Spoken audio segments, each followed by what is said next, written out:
ప్రార్థన చేసుకుందాం. ప్రేమగల తండ్రి, పరిశుద్ధమైన మా దేవ, మీకు కృతజ్ఞతమైన వందనాలు చెల్లిస్తా ఉంటున్నా. ఈరోజు తండ్రి మరి ఫిబ్రవరి మాసం మధ్యాహ్నం మమ్మల్ని ప్రవేశపెట్టారు. ఇదిగో పరీక్షించుకునే సమయం కూడా మాకు అనుగ్రహించారు. వాక్యాసాలను మేము పరీక్షించుకొని మా జీవితంలో ప్రభావ సరి చేసుకొని తండ్రి దైవ వాక్యంలో ప్రకారంగా ప్రభావ మరి బలలో యోగ్యంగా చేయడానికి సహాయం చేయవలసిన మనం చేస్తుంటున్నా ప్రభు చూపించారు. ప్రభావ మీ కృపను కోరుకుంటూ మీ సత్యాన్ని కోరుకుంటూ రావాల్సిన తీసుకురండి. ప్రభావ మరి ఈ యొక్క అడ్డాన్ని మీ స్వాధీనించుకురండి, కనికరించండి. కృతజ్ఞతాస్తుతులు చెల్లిస్తూ యేసు ప్రభు నామమున ప్రార్థించి అడిగి వేడుచున్నాము తండ్రి.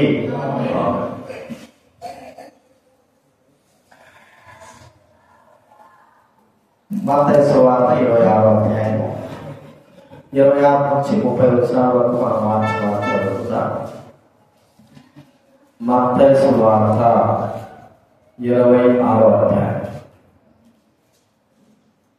26వ వచనం. సండే స్కూల్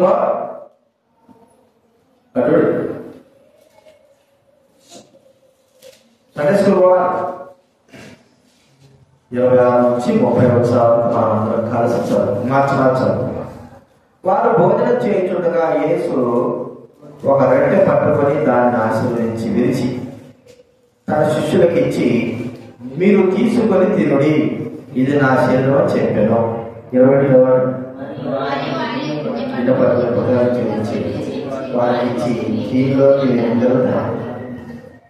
ఇది నా రక్తము, అనగా పాప క్షమాపణ నిమిత్తము అనేకుల కొరకు చింతింపబడుతున్న నిబంధన రక్తము.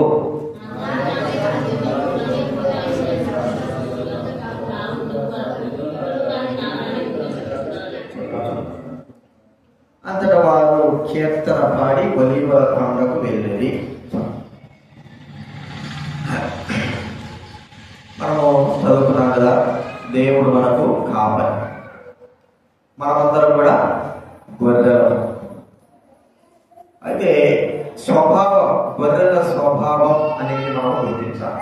గత వారంలో కూడా మనం చూస్తూ వచ్చాం, గొర్రెల పైన మనం ఎలా ఉన్నాము, ఏ స్వభావంతో ఉంటున్నాము, ఎలాంటి స్థితి కలిగి ఉంటున్నాము అని మనము చూస్తూ వచ్చాం.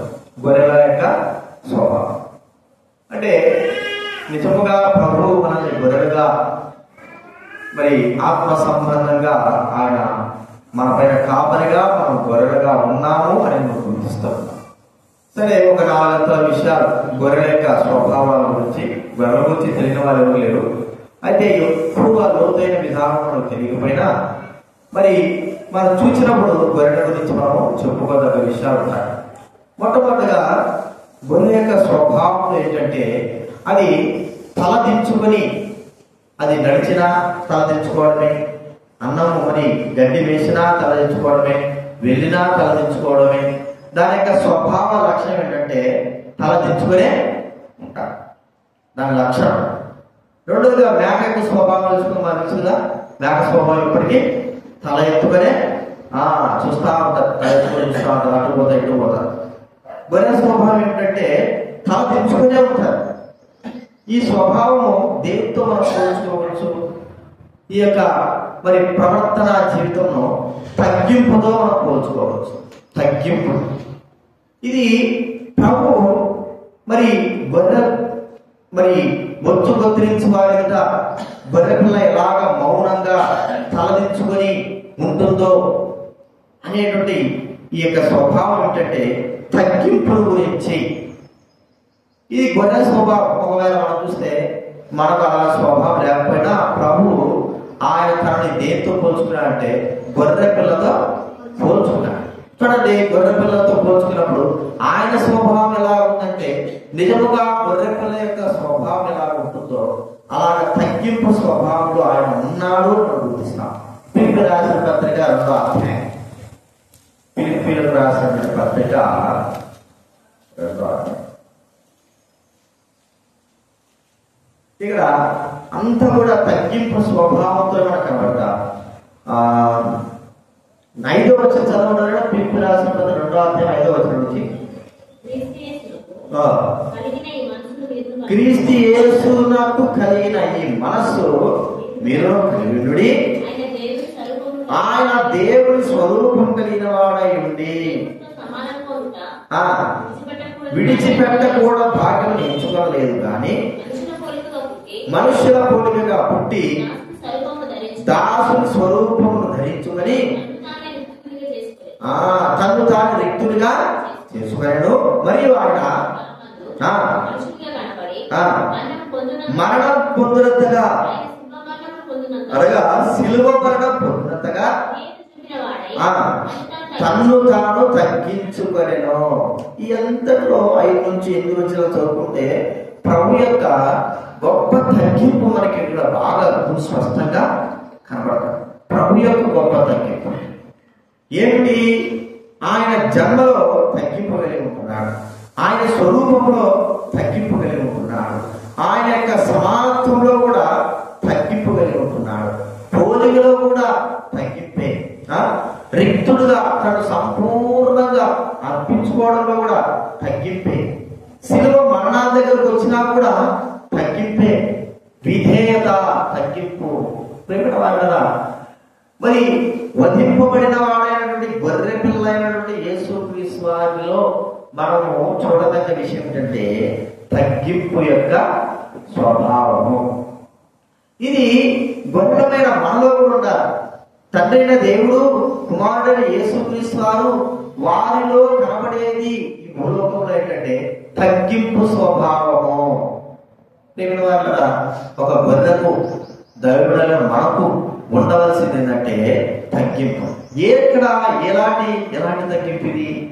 ఏ విషయంలో తగ్గింపు? చూడండి, మన ఇక్కడ ప్రభు యేసుక్రీస్తు వారిని పోల్చుకోగలిగితే అంటే ఆయన కార్యక్రమం చూడగలిగితే ఆయన మనసు దేవుని స్వరూపము కలిగిన వాడు అన్నాడు. కానీ ఆయన దేవుని స్వరూపం కలబడి దేవుడితో సమానంగా ఉండడం ఇష్టం, మరి విడిచిపెట్టకుండా బాగా ఉంచుకోలేదు. దేవుని స్వరూపంలో కలిగినటువంటి తగ్గింపు చూడండి. ఆయన యేసుక్రీస్తు వారు దేవుని స్వరూపం, దేవుడి స్వరూపం ఎలా ఉంటుందో తండ్రి అయిన దేవుని స్వరూపం ఎలా ఉంటుందో కుమారుడు యేసుక్రీస్తు స్వరూపం కూడా అలాగే ఉంటుంది. అయితే ఆ స్వరూపం కలిగి భూలోకంలో నేను దేవుని స్వరూపమును అని ఆయన చెప్పుకున్నప్పటికీ కానీ అది విడిచిపెట్టకూడని భాగ్యం ఎంచుకోకుండా తనను తాను తగ్గించుకున్నవాడుగా చూస్తా ఉంటున్నా. ప్రియమైన వాళ్ళ ఇలాంటి యొక్క తగ్గింపు మనలో రావడం చాలా కష్టమే. మనము ఏదైనా మనకు కొద్ది కలిగి ఉంటే మరి ఆ స్వభావం లేకపోతే మనకి ఏదైనా డబ్బు కానీ లేకపోతే ఒక అందం కానీ లేకపోతే ఒక బలం కానీ లేకపోతే జ్ఞానం కానీ ఇవి కలిగి ఉంటే వీటిని బట్టి మనం ఏం చేస్తామంటే అతిశయిస్తాము, గర్విస్తాము.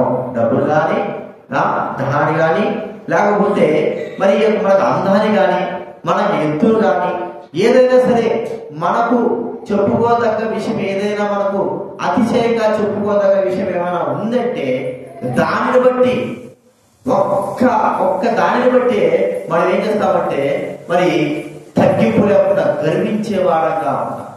అందుకే దేవుని యొక్క స్వభావం, దేవుని యొక్క మనసు మనం నేర్పేది ఏంటంటే మానవులంగా మనము తగ్గించుకున్న వారంగా ఉంటాం.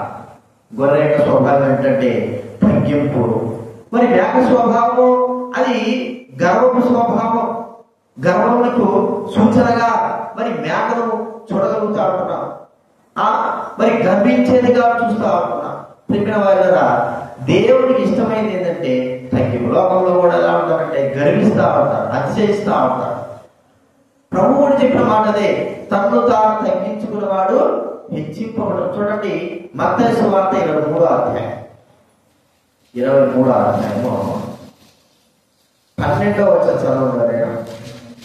24 మత్తయి సువార్త 24వ అధ్యాయం 12వ వచనం.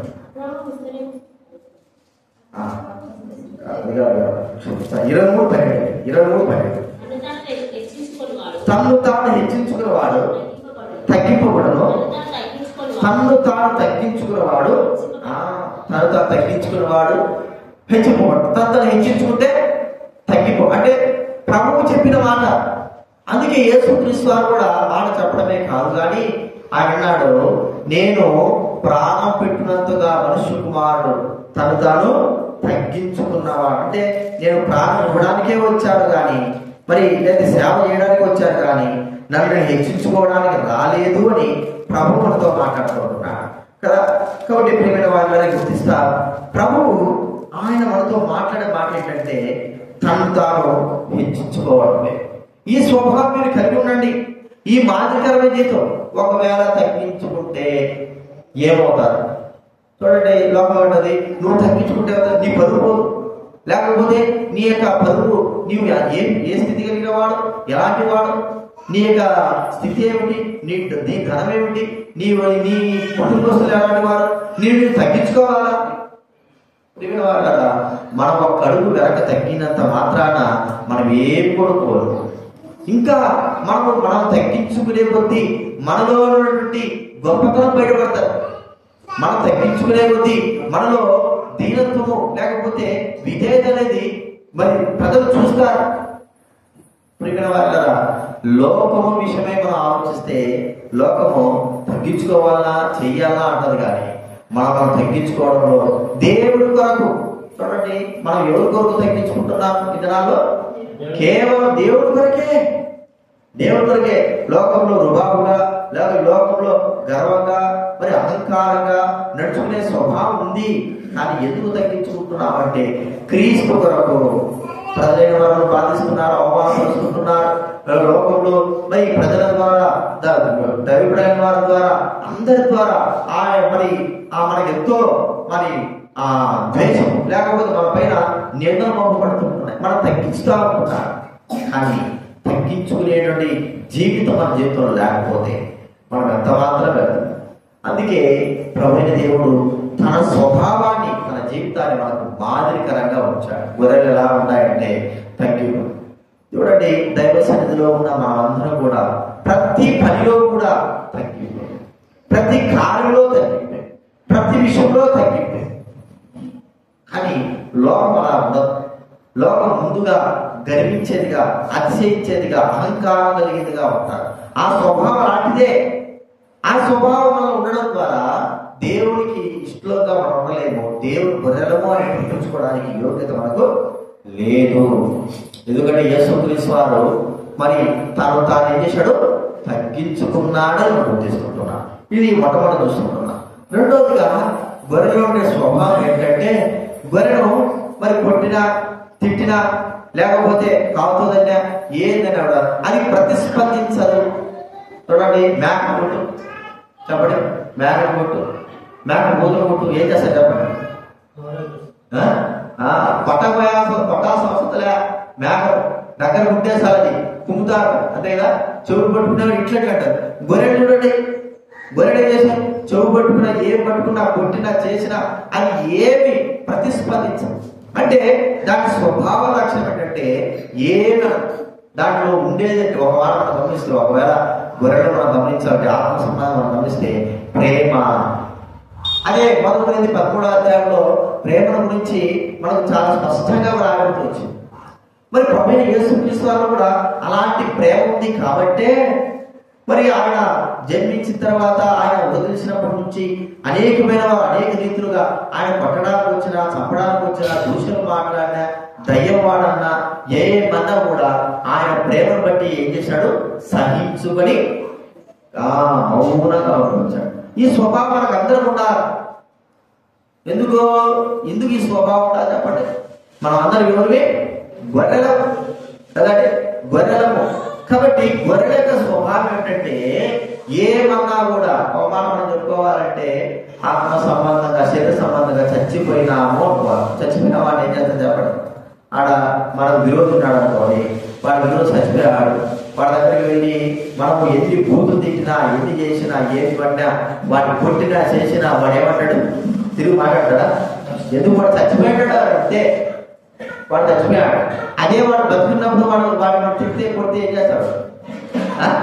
వాడు మళ్ళా వాడు తిరిగి కొట్టాడు. మన శరీర సంబంధంగా మనం ఎలా ఉండాలి?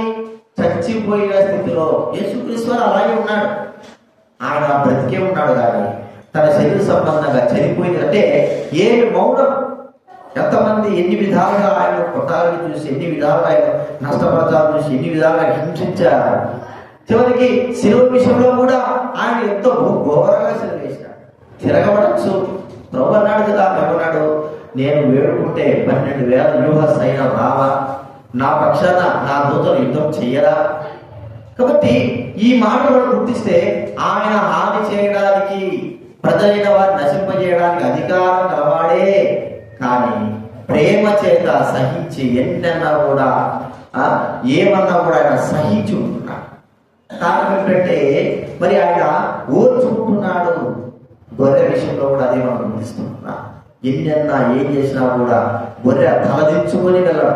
ఈ స్వభావంలోకి ఎప్పుడు వస్తాం? ఎప్పుడు మనం ఈ స్వభావంలోకి వస్తాం? ఎప్పుడు ఈ స్వభావంలో మనం వెళ్తాం?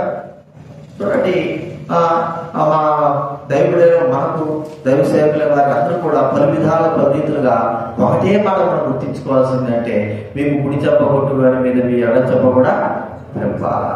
మిమ్మల్ని అనువాడి ఏదైనా సరే మీకు ఏదైనా ఇచ్చేస్తే దాన్ని తీసుకుంటే దాన్ని అడగకూడదు.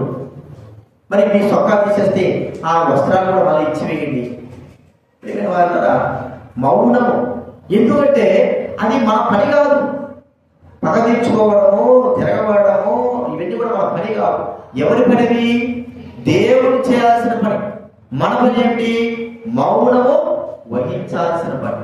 అది లోకంలో ఉన్న వారైనా సరే, మరి దేవుడి విరోధులైనా సరే, దైవుడైనా సరే, ఎవరైతే మన విషయమై అలాగా ప్రవర్తిస్తారో మౌనము వహించాలా. యేసుక్రీస్తు వారిగా మౌనం. అందుకే గొర్రె బొచ్చు కత్తిరించి వారి మౌనంగా ఉన్నట్లు యేసుక్రీస్తు వారి మౌనము. గొర్రెలైన మన స్వభావం అలాంటిగా ఉండాలి. తిరుగుబాటు స్వభావం, లోక స్వభావం, సైతా స్వభావం, దానిలో ఏం చేయాలి? ఎందుకంటే గొర్రెలో ఎప్పుడైతే మనం అలాంటి స్వభావంలోకి వస్తామో అప్పుడు మనలో ప్రవేశించేదంటే తోడేల యొక్క స్వభావం. తోడేలు ఎలా ఉంటాయి చెప్పండి? అవి గొర్రెలాగా మరి సాఫ్ట్ ఉంటాయా? వాటి స్వభావమే చీల్చివేయడము. అయితే మనము గొర్రెలాగా గొర్రె చర్మం కప్పుకొని ఉన్నామే కానీ అయితే నిజమైన గొర్రె యొక్క స్వభావం మనలో లేదు. లోపల ఏముంటుంది? తోడేల యొక్క స్వభావం. దాన్ని తొలగించుకోవాలి. గొర్రెగానే ఉండాలి. దానికి రుజువుగా యేసుక్రీస్తు వారు ఉన్నాడు. మన గొర్రెలమే. యేసుక్రీస్తు వారు కూడా మన పోలిక కంటే మన వరే ఆయన పోల్చుకోవడానికి ఇష్టపడ్డాడు. గొర్రె పిల్లగా ఇష్టపడ్డాడు. చూడండి, ఆయన మౌనం వహించాడు. ఆయన ఏ మాట మాట్లాడలేదు. హేరోదు దగ్గర, పిలాతు దగ్గర, ప్రజల దగ్గర ఎటువంటి మాట మాట్లాడలేదు. ఎదిరింపు స్వభావం చేయలేదు. ఏమీ చేయలేదు. మౌనంగా ఆయన. ఇది ఏంటంటే ఒక శక్తి. మౌనము అనేది ఏంటి చెప్పండి? ఒక శక్తి. మనం విరమించుకోవడం అనేది శక్తి కాదు. మౌనము ఓర్పు అనేది భయంకరమైన పెద్ద శక్తి. ఎంతగా ప్రభు దేవుడు ఓర్చుకున్నాడో అంత శక్తివంతుడుగా తీర్చబడ్డాడు అని మనం గుర్తించాలి. చెరువులో యేసుక్రీస్తు వారు ఓర్చుకున్నటువంటి ఆ యొక్క సహనము, ఓర్పు ఎంతగా ఉందంటే అంత ఓర్పు. కానీ ఆయన ఆ శక్తి సాతాను చితకదొక్కేటువంటి శక్తి కలిగిన వాడుగా ఉన్నాడు అని గుర్తించాలి. అది మనం గుర్తించుకోవాలి. కాబట్టి ఇక్కడ రెండవ స్వభావం ఏంటంటే, కొట్టినా కూడా, ఏం చేసినా కూడా, ఈడ్చినా కూడా మరి గొర్రెలు ఎలా ఉంటాయంటే మౌనము వహించేవిగా చూస్తాము. ఆ దాంట్లో శక్తి అది ప్రభువైన దేవుడు చూపించాడు. మనం కూడా అలా ఉన్నామా? తిరుగుబాటు స్వభావం దేవుడికి విరోధమైంది. మరి ఆ అహంకార స్వభావం దేవుడికి విరోధమైంది. తిరిగి మన ప్రతిఫలం చేసే దేవుడికి విరోధమైంది. మనం మౌనముగా ఉండడమే దేవుడికి ఇష్టకరమైంది. మనకు ఆ స్వభావంలో ప్రభుకు వచ్చాడు. ఆ స్వభావంలో మనం ఉండాలి ప్రభు కూడా కోరుకుంటున్నాడు. ఇది రెండోది మనం చూస్తుంటున్నాం. ఏంటి? గొర్రెల యొక్క స్వభావంలో రెండవ స్వభావం. మూడవ స్వభావం చూస్తా ఉంటే గొర్రెలు గుడ్డిగా నమ్మారు. అంటే ఇది నమ్మకం. గొర్రెలుగా ముందు వెళ్తున్నాడు, తల చూసుకొని పోతనే ఉంటాయి. ఒకసారి వీడియో చూశాను. గొర్రెలుగా చేశా అంటే పెద్ద మంట ఉన్నాడు. మంట చుట్టూ ఏం చేశా అంటే తిరుగుతా ఉన్నాడు. ఈ మంట చుట్టూ తిరుగుతా స్పీడ్ తిరుగుతున్నాడు. పరిగెత్త వాటితో పాటు అతనితో పాటు గొర్రెలు పరిగెత్తాలి. పరిగెత్తున అన్ని ఒక్కసారి తిరుగుతారండి. సడన్ గా పక్కకి గొర్రెల కాపరి వచ్చేసాడు. ఏమనుకుంటున్నాయి? ఇక గొర్రెల కాపరి తిరుగుతున్నాడండి, దాని చుట్టూ తిరుగుతాడు కదా, నమ్మకం. ఇంకోటి ఏంటంటే మరి ఒక మండుతా ఉంటే గొర్రెల కాపరి ఏం చేశాడు? దాటాలి, మంటను దాటాలి. ఏం చేశాడంటే ముందుకు పోతా పరిగెత్త అవి గొర్రెల కాపరి ఎగిరి దూకినాడు. ఆ మంటలు దూకేసాడు కదా, ఈ కూడా ఏమైపోయినాయి? అంత దూకేట ఆ ధైర్యం వాడు ఉండదు. వరగా దూకినాడు అంటే ఒక తర్వాత ఒకటి నీళ్ళలో కానీ గుర్తల్లో కానీ ఎట్లాగైనా సరే చూడండి, కాపరి ఆ ఎడకల వెంట వెళ్తా ఉంటే దూకుతూనే ఉంటాయి. అంటే నమ్మే స్వభావం వెళ్ళడం. మన కాపరి ప్రభువైన యేసుక్రీస్తు, ఆయనతో పాటు మనం ఏం చేయాలి చెప్పండి? నమ్మకం. ఆయన పైన ఎలా ఉండాలా? నమ్మకం. ఎంత నమ్మకం ఉండాలి? ఎలాంటి నమ్మకం ఉండాలి? గుర్తలో దూకినాడు అనుకో, మనం కూడా గుర్తలో దూకాలి. అగ్నిలో దూకినాడు అనుకో, మనం కూడా అగ్నిలో దూకాలి కదండి. నీళ్ళలో దూకినాడు అనుకో, మనం కూడా ఎక్కడ నీళ్ళలో దూకాలి. ఇప్పుడు ఏమిటి దాని స్వభావం? ఏమిటంటే నమ్మడం, అంతే. మన ముందు ఉన్నటువంటి ఆ తండ్రైన దేవుడు ప్రభువైన యేసుక్రీస్తు కాపరిగా ఉన్న వ్యక్తి ఎలాంటి నమ్మకం కలిగిన వాడు. మనం చూస్తే తండ్రైన దేవుడికి యేసుక్రీస్తు వారు బహు నమ్మకం కలిగిన వాడు. తండ్రైన దేవుడు ఏమైతే చెప్తున్నాడో, ఏమైతే చేస్తున్నాడో, ఎట్లాగైతే పొమ్మన్నాడు, ఎక్కడికైతే రమ్మన్నాడు, అన్ని విషయాల్లో ఒక గొర్రెవలే ప్రభువైన యేసుక్రీస్తు వారు ప్రవర్తించిన వాడుగా చూస్తుంటున్నాం. ఇంక వేరేదేం లేదు, వేరేదేం లేదు. ఇప్పుడు తలాటలు మేకలు చూడండి, మేకలు గొర్రె కాపుని వెంబడించవు. అవి చూస్తూనే ఉంటుంది. దాని పని పోవడమే. వాటిని కోరుకోలేక గొర్రెల కాపులు పడేవాడు. అందుకే మేకలు కాయాలంటే చాలా కష్టం. గొర్రెలు కాస్తారంట కానీ మేకలు కాయాలంటే చాలా కష్టం. గొర్రెలు కాయచ్చు, ఎందుకంటే ఉన్న చోట మర్యాదలు ఉంటాయి, ఉంటే తింటాడు. ఎట్టగాదు, ఎక్కడ కళ్ళు కనపడితే కళ్ళకి ఎట్ట కనపడితే పరుగు వాటిని పట్టుకోలేక మన కాపురే పరిగెత్తాల్సి వస్తుంది. కాబట్టి అవి వెంబడించే స్వభావంలో ఉండవు. ఇప్పుడు మనం చూస్తా ఉంటే గుడ్డిగా నమ్మేటువంటి అంటే ఏమిటి నమ్మకము? ప్రభువు ఎప్పటికీ మన విషయంలో న్యాయమే చేస్తారు. ఆయన మార్గంలో, ఆయన సేవలు, ఆయన పరిచయంలో, మనం నడిచే జీవితాల్లో ఏదైనా సరే ఆయన న్యాయమే చేస్తారు. కాబట్టి ఆయన కార్యాలను మనం ఏం చేయాలంటే గుడ్డిగా నమ్మాలి. ఎందుకంటే ఆయన ఏం చేస్తున్నాడు దాన్ని గుడ్డిగా నమ్మాలి, అంతే. ఏదైనా సరే. అందుకే దైవుడు దైవ సేవలో పరిచయంలో పెద్దవారికి అని కానీ చిన్నవారికి నేర్పించే విషయం ఏంటంటే నమ్మడం, చెప్పింది చేయడం, గుడ్డిగా నమ్మడం, అంతే. అదే పని. మనం ఏం చేసింది లేదు, మనం ఏదో పెద్ద చేసింది లేదు. వారు ఏమైతే మాకు చెప్తుంటారు వాటిని నమ్మడం చేయడం, అంతే అంతే పని. మనమైతే పెద్ద జ్ఞానవంతులాగా అదెట్ట ఇదెట్ట అలా ఇలాగ మనం స్వభావం చూపిస్తాం. ఇది కాదు ప్రాముఖ్యమే. ఏదైతే మనం చెబుతాడో దేవుడు మరి దైవ కాపరి ప్రభువైన యేసుక్రీస్తు అది మనం చెయ్యాలి. అది గొర్రెల యొక్క స్వభావం, అంతే. ప్రియమైన వారు గుర్తించుకుందాం. నమ్మే కూడా మనం చూస్తాం కదా, గొర్రెలు కసాయవాడే నమ్ముతా అన్నట్టుగా ప్రభువైన దేవుడు కసాయవాడే నమ్మడం ప్రాముఖ్యమే కాదు. ప్రభువైన దేవుడు కూడా నమ్మడం అనేది మరి ప్రాముఖ్యమైన విషయం. దేవుడి కార్యాలు ఇతరాల్లో లోకంలో మరి దేవుడి కార్యాల కంటే భౌతిక సంబంధమైన వాటిపైన ఎక్కువగా నమ్మకాలు మనం ఉంచుతా ఉంటాం. దేవుడి కార్యాలపైన మనం నమ్మకం ఉంచలేకపోతున్నాం. ప్రియమైన వారు కదా, మనం ప్రభువునందు విశ్వాసించిన మన జీవితాల్లో ప్రభువుని ఎంతగా నమ్ముకుంటున్నాం, ఎంతగా విశ్వసిస్తున్నాం. ఒక మాట మనం చెప్పుకోవాలంటే యేసుక్రీస్తు వారు చెప్పాడు, ఆయన పన్ను కట్టడానికి ఆయన దగ్గరకు వచ్చారు. వచ్చినప్పుడు ఆయన అన్నాడు పేతురుతో, నువ్వు పోయి సముద్రంలో వెళ్ళి గాలం వేసి శాపం తీసుకురాబో అన్నాడు. సముద్రంలో గాలాలు వస్తాయా?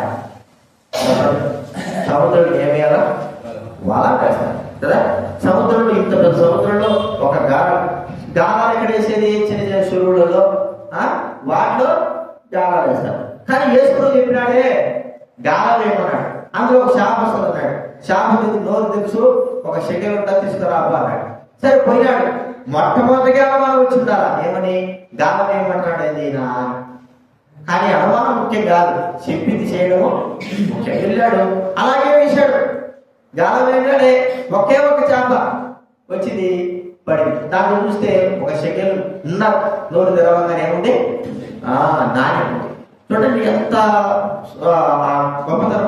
రెండోది మనం చూస్తారంటే యేసు శిష్యులందరూ కూడా బాగా శాపం పెట్టి అనుభవాలు ఉన్నాయి. పేతురు కానీ అందరికి కానీ అందరికి. మరి రాత్రి అంతా వాళ్ళు శాపం పెట్టారు. యేసు ప్రభు దగ్గర యేసు ప్రభు వచ్చి అన్నాడు, ఏమంటే అయ్యా రాత్రి అంతా శాపం పెట్టావు, ఒక్క శాపం కూడా సరే దూరం లోపల నడిపించు, కుడి చేతి వేయి అంటే. ఎప్పుడు ఉదయం పూట రాత్రి పూట కూడా ఎక్కువగా రాత్రి పూట చేపలు పైకి వస్తాయి, ఎక్కువగా తిరిగి. వాళ్ళకి తెలుసు ఏ సమయంలో ఎంత చేప పెట్టే వాళ్ళు బాగా గ్రహిస్తారు, ఏ సమయంలో ఎక్కడ వస్తాయి చేపలు వేయడం. అప్పుడు మరి పేరు అంటున్నాడు, ఏమంటాడు, ప్రభా రాత్రి మేము చేపలు పెట్టావు, ఒక్క చేప కూడా తగ్గలేదు. అయితే నీ మాట ప్రకారం చేస్తాం, ఉదయమే కానీ మధ్యాహ్నం కానీ రాత్రి కానీ. ఇప్పుడు చేపకి ఏం చేయాలా, ఆయన చెప్పినట్టు దోణె కుడి వైపు వేయాలంటే. దోణి కుడి వైపు వేస్తాంటేనే చేపలు అసలు వల లాగలేకపోతున్నారు. ఎంత పెద్ద ఈ సందర్భం ఇప్పుడు 2 సార్లు జరిగిన సందర్భాలు కదా. ఒకసారి ఆయన చేప దోణిలో వేయడం, రెండోసారి యేసు తిరిగి లేచిన తర్వాత జరిగిన సందర్భం. 2 సందర్భాల్లో కూడా వాళ్ళు వల వేస్తే ఏంటి వాళ్ళకి తెలియకరా, తెలుసు కానీ జరగలే. వాళ్ళకి తెలిసినా ఆడ జరగలే. కానీ యేసు ప్రభువారు ఏమైతే చెప్తున్నాడో ఆ మాట వారికి విన్నారు అంతే. వారికి ఒక సందర్భం చూస్తే కానాను పెళ్లిలో ఏముంది చెప్పండి, నీళ్ళు తీసుకొచ్చా, పెళ్లితో ద్రాక్షారసం అయిపోయింది. అయ్యా ద్రాక్షారసం అయిపోయింది, వాళ్ళ అమ్మకు చెప్తే నా సమయం ఇంకా రాలేదన్నాడు. అన్నాడు వెంటనే ఆ సమయం వచ్చేసింది. ఆయన పరిచారులు వచ్చారు, పరిచారులు నీళ్ళు ద్రాక్షారసం పోసేవారు, మీరు పోయి ఆ కుండలో నీళ్ళు పోయండి అన్నారు. ఫుల్ నీళ్ళు పోసేసారు. ఏమన్నా ద్రాక్షారసం కలుపుతాడేమో అంటున్నారేమో. నీళ్ళు పోసేసి పోయి ముంచేసి పోయి అంటే ఏమంటాయి కదా. అంత విరుద్ధంగానే చెప్పినాడు దేవుడు. ఆ రాతి బాణలు శుద్ధీకరణ చార ప్రకారంగా, అంటే కాలు కడుక్కోవడానికి ఉపయోగించే రాతి బాణం కదండి. మళ్ళా ప్లాస్టిక్ బాణలు పట్టాపులో లేవు కదా. బయట పెడతారు ఏది రాతి బాణం, 6 రాతి పెద్ద వాటి నీళ్ళు పోసేస్తారు. వచ్చిన వాళ్ళందరికీ మొట్టమొదటి చేసే పని అంటే కాలు కడుక్కోవాలా, లోపలికి పోవాలా, విందు కానీ ఇంట్లో పోవాలని కానీ. ఇప్పుడు ఆ కాలు కడుక్కునే నీళ్ళన్నీ అయిపోయినాయి. ఇక్కడ చూస్తే ద్రాక్షారసం కూడా అయిపోయింది. సరే ఆ కాలు కొడుకు నీళ్ళు ఆ రాత్రి వల్ల నీళ్ళు పోసేసాడు. వీళ్ళు చెప్పింది వీళ్ళు పని అయితే చెప్పింది చేయడం కదా ప్రచారానికి. ఆమె వాళ్ళ అమ్మ కూడా ఆయన మీకు ఏం చెప్తాడో చేయడం. తీసుకోపోయి ఇప్పుడు విందుకు పోయిపడి విందు ప్రధానంగా తీసుకోబడాడు. వాళ్ళు తీసుకోపోతేనే ఆ నీళ్లు ద్రాక్షారసం అయిపోయినాయి. ఎంత గొప్ప విషయం అండి ప్రియమైన వాళ్ళరా. అది చెప్పిన వెంటనే చేసేటువంటి స్వభావంలో ప్రభువు చేసే కార్యాలు ఉంటాయి. అందుకే మనం గొర్రెలు ఏం చేస్తారంటే గుడ్డిగా నమ్మేయడం. భక్తి గారిని చూస్తా ఉంటే ఆయన ఏదైతే చెప్తా ఉంటాడు అక్కడ చేయడం. ఒకసారి చర్చిలు గారని ఆయన ప్రోగ్రాం నిర్దించాడు. చర్చిలు గారు గుర్తు చనిపోయాడు. ఆ భక్తి గారితో పాటు పరిచయం చేశాడు. ఆయన మాతో చెప్పింది ఏంటంటే పోస్ట్ ఆఫీస్లో వెళ్ళి నువ్వు పోస్టులు వేసి రాబో అన్నాడట. అర్థమైందా? ఎప్పుడో దగ్గర పోస్ట్ ఆఫీస్ చూసారా, దగ్గర టిఫిన్ సెంటర్ దగ్గర టిఫిన్ బదులు సైడ్ లో ఎదురు ఉండేది పోస్ట్ ఆఫీస్. ఈ పోస్ట్ ఆఫీస్ ఇది ఈయనేం చెప్పాడంటే ఎక్కడెక్కడో చెప్పాడంట పోస్ట్ ఆఫీస్. నువ్వు ఆ పోస్ట్ ఆఫీస్కి వెళ్ళి పోస్ట్ చేస్తే ఎక్కడికైతే ఏమని చెప్పు. ఏ పోస్టులో వేస్తే పోస్ట్ పోదా, ఎక్కడ ఏ పోస్టులు వేసినా కూడా పోస్ట్. కానీ ఆయన ఏం చెప్పాడు, అదేదో చెప్పాడు, ఆ ప్రాంతం చెప్పి నువ్వు అక్కడికి చెప్పి పోస్ట్ చేశాడు. సరే అంత దూరం ఇదైతే 10 అడుగులు వేసుకుంటూ పోయి పోస్ట్ చేసి రావచ్చు. ఇదేంటి సమయం కూడా మిగులుతుంది, బస్సాలు మిగులుతాయి. ఆయన చెప్పింది ఏమిటి, అక్కడ పోయి వేసి రామన్నాడు. సరేనండి అక్కడ పోయి వేసి వచ్చాడు. ఆయన వల్ల గుర్తుపెట్టి అడిగాట ఎక్కడ పోయి వేసి వచ్చినాడు. అక్కడికి పోయి వేసి వచ్చాడు. మరి ఇక్కడ వేస్తే బాగుంటుందో పోతాయి, ఎక్కడైనా పోతాయి. కానీ ఎక్కడెట్టారో చూద్దాం వీళ్ళు అని ఏం చేశాడు, అక్కడ పోయి వేసి రామన్నాడు. వింటారా లేదా చూడండి. మనము ఏం చేస్తాం, ఒక్కోసారి తక్కువ సమయం ఉంది కదా అనుకొని చెప్పిన మాట అనుకుంటే ఏం చేస్తారు, ఇక్కడ పోయి పోస్ట్ చేసేస్తారు. అంటే చెప్పేది ఒక్కోసారి ఈ స్వభావం ఏమిటంటే గుడ్డిగా నమ్మడం. దేవుడు కూడా మనతో మాట్లాడినప్పుడు మనతో చేసినప్పుడు నమ్మేస్తాం. దేవుడు చెప్పినాడు కదా. ప్రియమైన వాళ్ళరా, ఈ నమ్మకము అనేది గొర్రెలో మనలో కలిగి ఉండాలా అని జ్ఞాపకం చేసుకోవాలి. ఎంత నమ్మకము అది చెప్పినప్పుడు అది ఏదైనా కానీ మనకు విరుద్ధంగా ఉన్నది మనము దాన్ని ఆ అవసరం ఆ విషయంలో మనము ఇది ఇలా కాదు కదా అలా కాదు కదా అంత అవసరం లేదు. చెప్పింది మనం ఎప్పుడైతే విధేయతతో మనం చెప్తూ చేస్తూ ఉంటామో అదేమవుతుందంటే దేవుడు కూడా మనతో మాట్లాడతాడు. అప్పుడు వీళ్ళు నేను చెప్పాను, నా బిడ్డలు చెప్పింది వింటున్నారు కాబట్టి నేను కూడా వీళ్ళతో మాట్లాడాలని కోరుకుంటాడు, చెప్పాలని కోరుకుంటాడు. మనము ఎదురు తిరుగుతూ ఉంటే ఏం చెప్తాం చెప్పండి? ఏం కూడా చెప్పలేము. కాబట్టి గుర్తించుకున్నా. ఈ మూడోది కూడా చూస్తే గుడ్డిగా నమ్మేటువంటి గొర్రెలు స్వభావం. అయితే గుడ్డిగా నమ్మడం ఏంటంటే దేవుడి విషయాల్లో, దేవుడి కార్య విషయాల్లో మనం గుడ్డిగా నమ్మవలసిన వారంగా ఉంటున్నాం. అది మనం గుర్తించుకోవాలి. ఏదైతే మనకు చెప్పబడుతుందో వాటిని చేసే వారంగా ఉండాలి. ప్రియమైన వారులారా, ఈ మూడంతల స్వభావం మన జీవితంలో రావాలి. మరి ఇంకా గొర్రె గురించి మనము అనేకంగా ఆలోచిస్తే చివరిగా గొర్రె విషయంలో ఆలోచించేది ఏంటంటే ఆహారం. మరి దానికి కావాల్సిందంటే ఆహారం, పుష్టైన ఆహారం. ఎందుకు పుష్టైన ఆహారం? అది మరి ఆహారం ఎంత ఎక్కువగా అది భోజనం చేస్తుందో అంతగా గొర్రె ఫలిస్తుంది. మనకు బాగా తెలుసు. యాకోబు గురించి మనం గుర్తిస్తే లాభాల దగ్గర ఉన్న గొర్రెల్ని ఏం చేశాడంటే బాగా మేపుతా వచ్చి వాటి పిల్లలు అభివృద్ధి చేయడానికి కొరకై చీనాలు జంగి సాగేటువంటి ఆ యొక్క చెట్ల తోలును తీసుకొచ్చి నీళ్ళలో పెట్టేవాడు. అక్కడ ఒక మాట ఉండాలి, దాన్ని బట్టి మనం అర్థం చేసుకోవాలి. చూడండి 4వ చూస్తే ఆదికాండం 30వ అధ్యాయం 27వ వచనం. 30వ అధ్యాయం 27వ వచనం.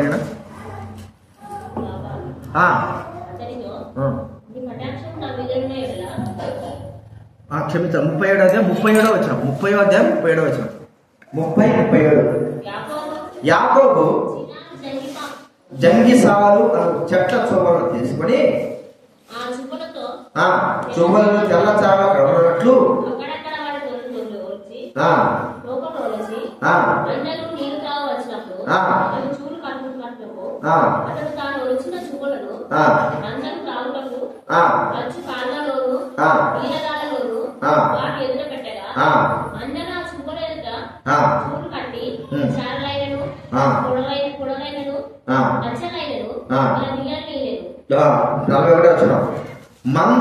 మందలో బలమైనవి చూలు కట్టినప్పుడెల్లను అవి ఆ చువ్వల ఎదుట చూలు కట్టినట్లు యాకోబు మంద కన్నుల ఎదుట ఆ కాలంలో ఆ చువ్వలు పెట్టను. మంద బలహీనమైనప్పుడు పెట్టలేదు.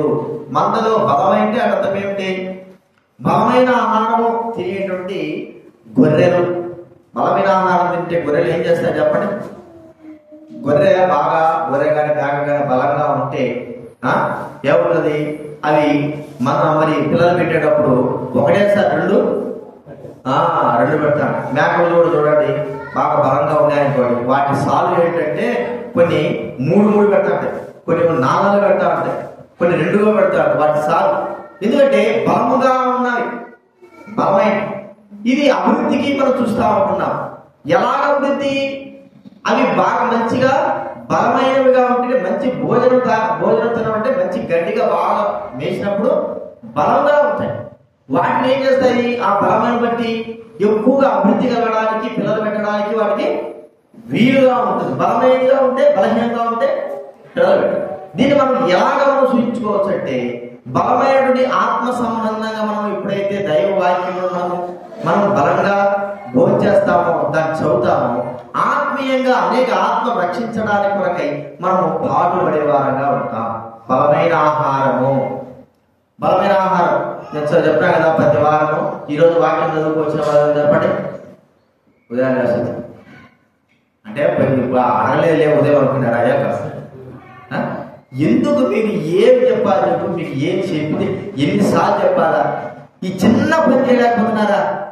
చిన్న పని చైనా ఏమి బుక్కులు చూసుకోవడం జరిగింది అంతే. బైబిల్ చదివేదిలే. ఎందుకు బైబిల్ చదవాలా? ఈరోజు చెప్పండి. మీకు చదువు రాదా? చెప్పా, చదువు రాదా? మీకు చదువు రాదా? ఎందుకు బైబిల్ చదవాలి? ఉదయాలు లేస్తారు. కనీసం మా పిల్లవాడు, మా కొడుకు కూతురు కూడా ఖచ్చితంగా బైబిల్ చదువుతారు. వాళ్ళు చదివి తీరాల్సిందే. రేపు ఎగ్జామ్ ఉన్నా కూడా ఖచ్చితంగా వాళ్ళు ఒక అధ్యాయం ఒక పేపర్ చదవాల్సిందే. మీరు అడిగి కనుక్కోండి, వాళ్ళే అడగండి. నేను నిజం చెప్పాడు రోజు బైబిల్ చదవలేదు అడగండి, సైగ్గా అడగండి. వాళ్ళు ఖచ్చితంగా చదివి తీరాల్సిందే. సాయంత్రం చదవాలా ఉదయం చదవాలా, వాళ్ళకి అర్థం అవ్వదు, అది పని. మరి మీరు ఎందుకు చదవలేకపోతున్నారు? బస్సు చదివినా నువ్వు ప్రిసర్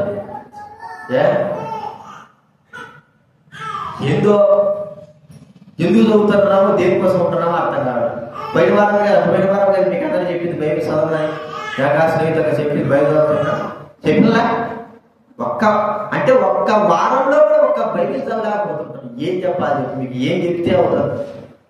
అందుకే ఆత్మీయులు ఎలా ఉన్నారంటే అర్థం చేసుకోలేని వారుగా, గ్రహింపు లేని వారుగా చేయడంగా కారణం వాక్యం భుజించండి. ఒక ఆత్మను కూడా తీసుకురాలేకపోతున్నారంటే వాక్యం చదివితే కదా. వాక్యం చదువుతా అంటే దేవుడు మనతో మాట్లాడతాడు, మనలో ప్రేరేపణ చేస్తాడు. ఇతరులు చేయాల్సిన అవసరం లేదు. దేవుడు మనతో ప్రేరేపణ చేస్తాడు, మనతో మాట్లాడతాడు. కొన్ని ఆత్మల కొరకే మనం పాటుపడాలంటే ఆలోచనలు ఇస్తాడు. వాక్యం చదివే వాక్యం చదవకపోతే 3 పూట్ల తినేసారు. ఈరోజు ఒక పూట కదా, ఒక పూట తిన్నారా? తినకపోతే వాక్యం చదవకపోవచ్చు. మరి మధ్యాహ్నం తినాలేదా? మధ్యాహ్నం తినాలంటే ఏం చేయాలి?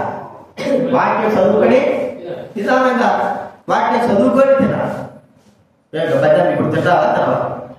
తినకపోతే అన్నం వేస్ట్ అయిపోతుంది. నువ్వు తినాల్సిందే ఖచ్చితంగా. తినాలా? తిని చెప్పండి. ఒక్క అధ్యాయం లేకపోతే నేను అనుకుంటాను మనకు సిగ్గుపోతాను. సాధారణ అంటాడు ఒక్క అధ్యాయం కూడా చదివేటాడు. మనం అంటాం కదా సొంత సన్యాసుడు అంటాడు. దేవుడికి పనికి రావడం ఇంకేం చెప్పాలి? ఇవి దేవుడే అంటాడు మనల్ని. ఇప్పుడు ఒక్క అధ్యాయం కూడా చదవలేడాడు. ఎందుకు? దేని పనికి వస్తారు? మనము ఆత్మీయంగా ఆత్మ రక్షణ కొరకై పాల్గొనడానికి శక్తి బలము మన ఆత్మీయలో ఉండాలంటే మొట్టమొదటి మనం చేయాల్సిన పని ఏంటి? వాక్యాన్ని మనం బాగా చదువుకోవాలి. చదవడమే కదా మనం చేసే పని ఏంటి చెప్పండి? చదవడం కూడా అంత బరువైనప్పుడు దేవుడు కూడా అనేక విషయాలు మనకు సహాయం చేయడు, మనతో మాట్లాడు, మనకు దేవుడు కృప చూపడు. దేవుడు వాక్యం చూడండి. ఇప్పుడు మనకు ప్రతి బైబిల్ కూడా మనకు దేవుడు ఇచ్చాడు. ఈ బైబిల్ ఇచ్చాడు. ఈ బైబిల్ కష్టపడడానికి రావడానికి ఎంత కష్టపడ్డారు ప్రజలైన వారు, ఎంత కష్టపడ్డారండి చెప్పండి. విలేకరి గారు చూసుకుంటే, పెద్ద పెద్దలు చూసుకుంటే ఎంత కష్టపడితే వచ్చింది బైబిల్ ఇది. మన టెక్స్ట్ బుక్ కొనాలంటేనే 500 600. ఈ బైబిల్లో ఇంత పేపర్లో ఇంత చక్కగా ముద్రించడానికి ఈ బైబిల్ యొక్క కాస్ట్ ఎంత ఉంటుందో చెప్పండి. మామూలు బైబిల్ చెప్పండి 1000 రూపాయలు బయట ఉంటుంది నాకు తెలిసి. మామూలు ఆర్డినరీ బైబిల్ 1000 రూపాయల బైబిల్ నీకు 400 450 అయితే 500 లోపల వస్తుందంటే ఇక మిగతా 500 ఎవరు సమర్పించుకుంటున్నట్టు? బైబిల్ ఎవరు వస్తారు? ఇంతగా మనము చేసి బైబిల్ చేతులు పెడితే చదువుకోవడానికి కూడా కష్టమైపోయిందంటే సుజాత సైనా ఈరోజు చదువుకోవడానికి కూడా కష్టమైతే ఎట్లా ఉన్నాం?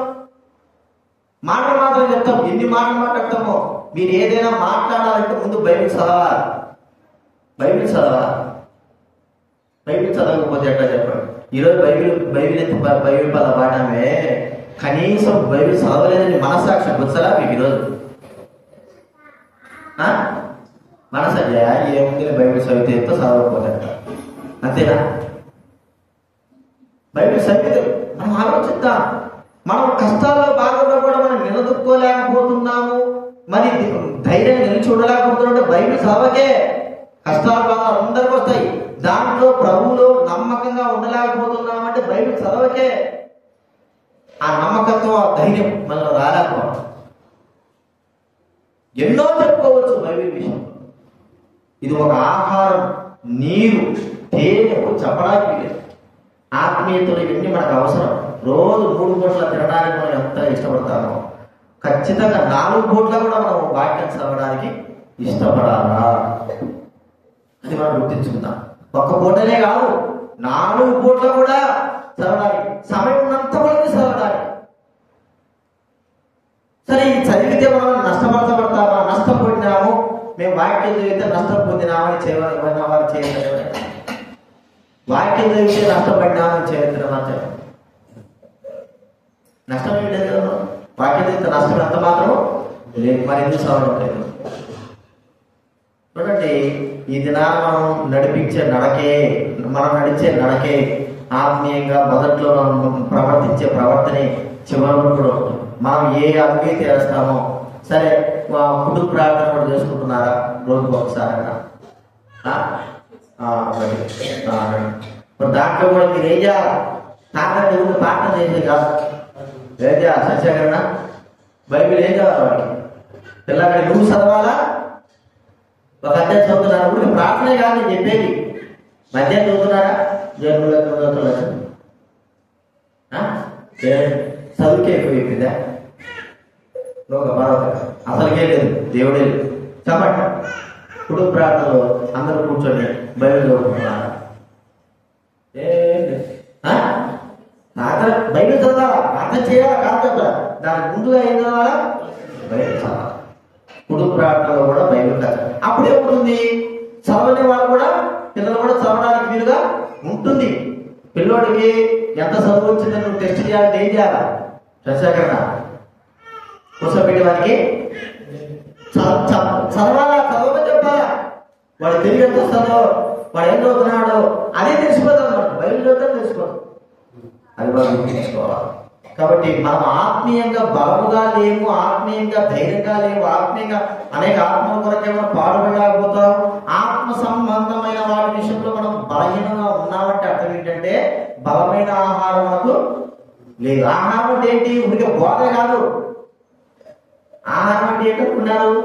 ఊరికి చాలా మంది బోధ అంటున్నారు. బోధ కాదు, నీకు ఇచ్చిన బైబిల్ చదవడమే ఆహారం. బోధ ఏమిటి?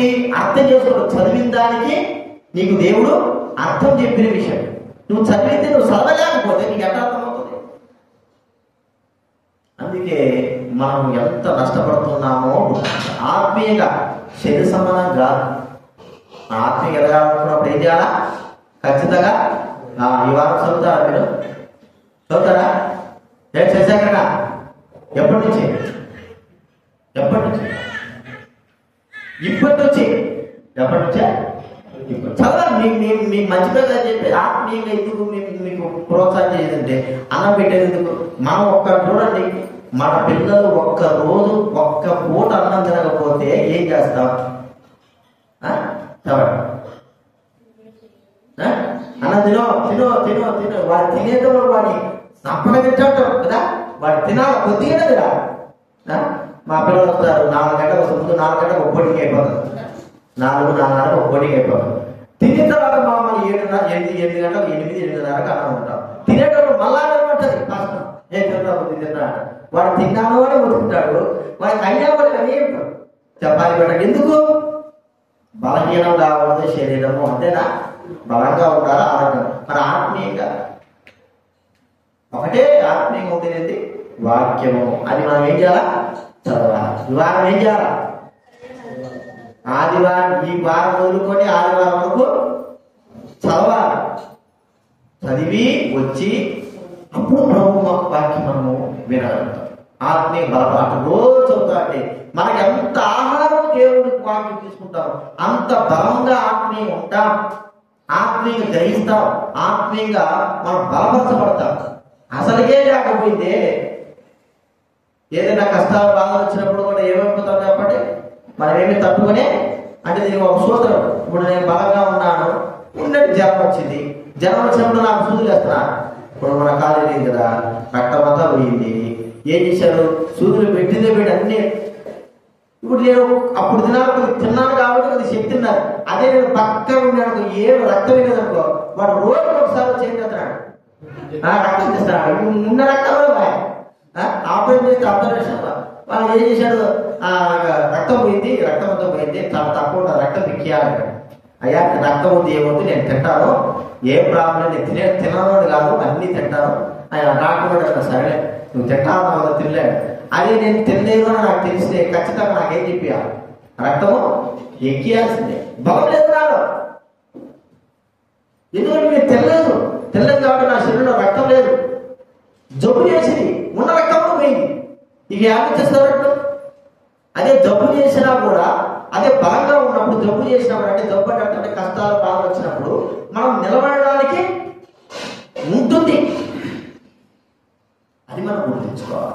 కాబట్టి ఈ 4 రకాల విషయాలు మనం గుర్తించుకుంటే గొర్రెల విషయాలు ఇలా మనం ఉన్నామా, తగ్గింపు కలిగి జీవిస్తుంటున్నామా, మనం ఏమన్నా కూడా మౌనము వహించే వారంగా ఉంటున్నామా, అంత మాత్రం కాదు పొట్టిగా ఆ ప్రమేణ దేవుని యొక్క మాటలను, దేవుని యొక్క కార్యములను నమ్మేవారంగా ఉంటున్నామా, చివరికి ఏం చూసుకొచ్చాము, బలమైన ఆహారం మనము భుజిస్తుంటున్నామా.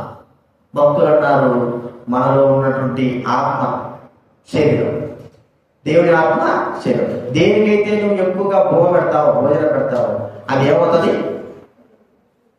చెప్పండి. కుక్కలు, 2 కుక్కలు, నల్ల కుక్క తెల్ల కుక్కకు పోల్చినారు. నల్ల కుక్కకి ఏంటి శరీరం, అర్థమైంది మీకు? నల్ల కుక్క అంటే శరీరం, సాధారణ క్రియ. తెల్ల కుక్క అంటే ఆత్మ. నువ్వు దేనికి ఆహారం ఎక్కువ పెడతావు? శరీరాన్ని బాగా పెట్టాకో ఏమవుతుంది చెప్పండి. తెల్ల కుక్క ఏమవుతుంది? బలహీనం. తప్పలేదు మీకు? ఇది లోకంలో ఉంటే అది వేరు. మళ్ళా మనం ఆత్మీయం ఉన్నాం కాబట్టి లోకంలో ఉంటే ఏం కావాలా? నల్ల కుక్కకే ఎక్కువ భూమా పెట్టాలి, లేకపోతే ఏమవుతుంది? బలహీనం ఉంటుంది. ఇప్పుడు ఆత్మీయం ఉన్నాం కాబట్టి ఏ కుక్కకి ఎక్కువ పెట్టాలి చెప్పండి? జనం ఆత్మ సంబంధం తెల్ల కుక్కకు బాగా పెడితే ఈ నల్ల అనే కుక్క ఏమవుతుంది? తగ్గుతుంది కిందకి. తగ్గినప్పుడు మనం చెప్పినట్టు తింటారు, లేకపోతే మనం చెప్పినట్టు ఎందో ఆత్మ చెప్పినట్టు వినాలంటే కుక్క, తెల్ల కుక్క చెప్పినట్టు నల్ల కుక్క వినాలంటే నల్ల కుక్కకి ఏం చెప్పాలా? మన శరీరాన్ని దానికి ఆహారం అంటే భౌతిక సంబంధమే తగ్గించాలా, మన ఆత్మ సంబంధానికి ఎక్కువగా వాటి విధంగా మనం ఎక్కువ ఆహారం పెడితే ఇది తగ్గుతుంది. ఆత్మీయంగా అర్థం చేసుకున్నాం కాబట్టి శరీర సంబంధంగా మనం అభివృద్ధి చెందుతున్నామా, ఆత్మ సంబంధంగా అభివృద్ధి చెందుతున్నామా? శరీర సంబంధంగా ఎంతగా మనం తింటామో అంతగా మనము శరీరరీతిగా బలవుతాం. కానీ ఆత్మ సంబంధంగా అభివృద్ధి కావాలంటే దైవ వాక్యము, దేవుని మాటలు, దైవిక కార్యాలు వాటిలో మనం ఎక్కువగా నిమగ్నం ఉంటే కానీ ఆత్మీయంగా మనము బలపరచబడము. ఈ విషయాలు జ్ఞాపకం పెట్టుకుందాం, ప్రార్థన చేసుకుందాం.